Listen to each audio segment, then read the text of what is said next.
Next, we turn tonight to the tension rising around the world as Russian President Vladimir Putin casts his shadow across the boundary of Europe and Russia.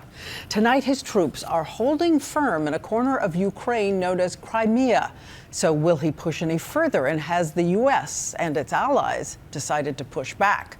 First, ABC's chief foreign correspondent Terry Moran on the front lines of the crisis in Ukraine. Vladimir Putin proudly watching Russian military exercises today. But his eye was on his troops 1,000 miles south, here on the Crimean Peninsula in Ukraine.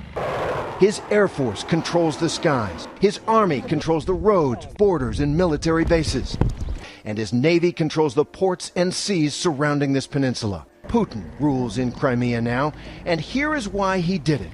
Look at Ukraine and Crimea down in the south there, jutting out into the waters of the Black Sea, home to a critical port the Russian Navy has used for centuries.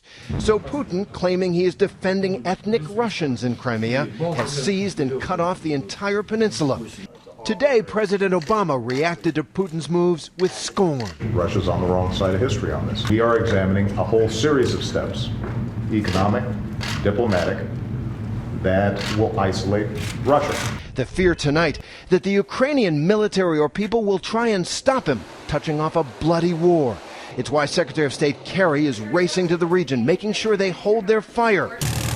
Because the Russian military would likely crush any resistance from Ukrainian forces. It's essentially a generation behind in terms of the quality and advancement of its military technology. Russia's got 845,000 uniformed troops. Ukraine, just 130,000. They're spread throughout the country, and some are pro-Russian who may defect. And Russia's got twice as many tanks, 6 times as many aircraft, 10 times as many ships. Ukrainian troops in Crimea remain bottled up in their bases by Russian soldiers, and as we saw at the Feodosia base, by fiercely pro-Russian Crimean crowds.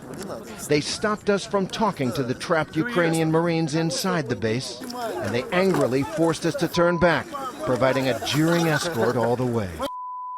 Everyone is on edge here. No one knows what tomorrow may bring, except perhaps Vladimir Putin. Terry Moran, ABC News, Simferopol, Ukraine.